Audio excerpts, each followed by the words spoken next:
Hey guys, Jared back again. So the folks over at Orbotics, which are the makers of SPHERO, sent me the SPHERO 2.0, although a little bit late in the game. This has been out for quite a few months now. Nevertheless, it's here, so let's go ahead and get into the review. Right off the box here, we're going to take you around the box really quickly. You'll notice, yes, it is compatible with Android as well as a bunch of different iOS devices. Go ahead and flip it over and it gives you an idea of the different contents in the box, which is 2 ramps, an inductive charger, as well as the SPHERO, the charging cable, and of course a quick start guide.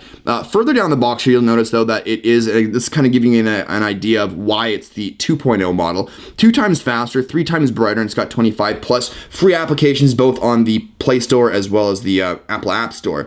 And moving around to the other side of the box here, it gives you an idea of the latency, so 2 milliseconds of latency. That's a really, really quick speed. 3 hours of charge time equals 1 hour of playtime, which is actually really, really good considering other products out there that are remote controlled and so on. Connectivity is through Bluetooth at 30 meters of a range, so you can still play with it within 30 meters, though I've been able to play with it a little bit further, but don't try pushing your luck there.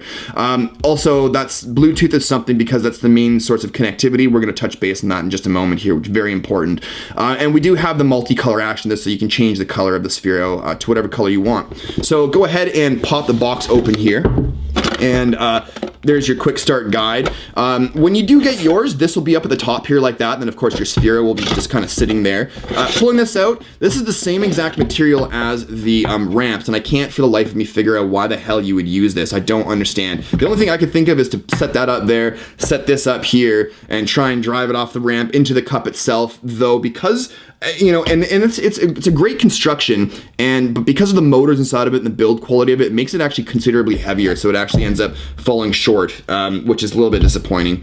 So let's go ahead and put that off to the side here, and actually bring out our little charger here, which is cool, and that's what the inductive charger looks like, and it's got a little reset button on the side there to put the SPHERO to sleep when you put it on the charger. When you do put it on the charger, eventually a little blue light starts blinking here, as you can see, and sometimes if the device is on, it'll start flashing all these different colors until it eventually goes to sleep, and there it goes now, and that's actually kind of annoying to me, because all I need to know that it's charging is the blue light. That's all I need, Orbotics. That's all I need. You don't need to flash this thing like it's a bloody disco ball. And we do have a reset button to put it to sleep, just in case you're going traveling or something like that. So we'll put that off to the side now as well. Now let's talk about the construction of the SPHERO. You know, it's built like a shit brick house. You know, it's rated to be able to withstand impacts, and I can't remember if it's 30 centimeters or 30 inches. I'm gonna say centimeters because Orbotics is a Canadian-based company, but it's capable of, you know, withstanding 30 centimeter drops, and in my opinion, actually a little bit more than that because, well, let's just say I have experience with that.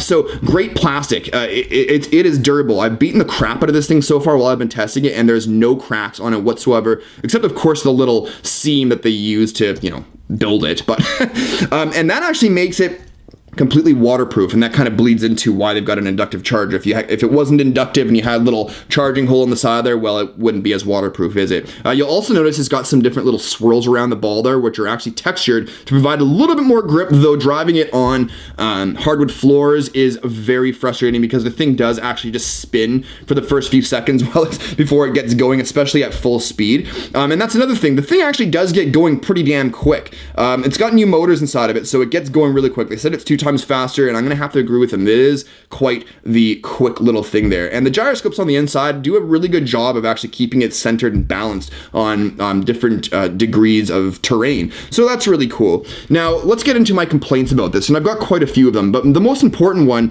is actually the fact that, again, I'm pretty sure this was designed for iOS devices more so than Android devices, which is disappointing because Android is the more dominant mobile operating system than iOS is now. More people have Android devices than they have, you know, iPods or iPhones or iPads. It's just the way it is now. I'm not lying. It's just a fact. But I swear to God, they didn't design this with Android in mind. We'll go ahead and open up the application. You notice that I obviously have Bluetooth turned on right now. Now, it might not do it right now, but let's make sure this is woken up. Okay, so 2 taps to wake it up, just so you guys know. The problem that I've been having with this is that more often than not, when trying to connect it, it doesn't connect.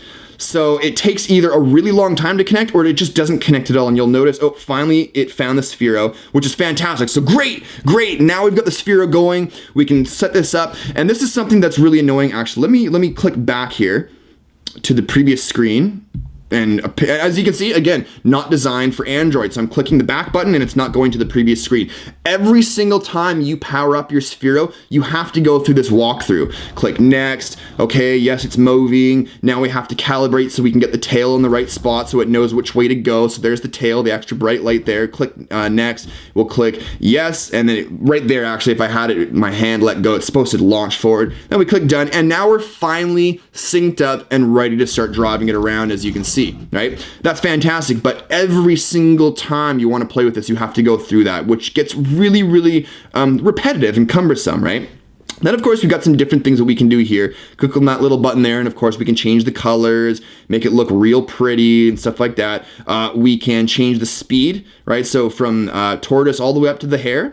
We've got some different sort of like a turbo mode. So you would hit this and you just, I don't know what the hell that does actually anymore. This button makes it totally freak out like that, and alternatively we can make it turn it into a disco ball. Okay, cool, that's fantastic. So, you know, now we're bored of it. Okay, so we've been driving it around, fantastic, that's all we can do with it. So let's download some games. So we've downloaded some games, one of which is SPHERO Golf.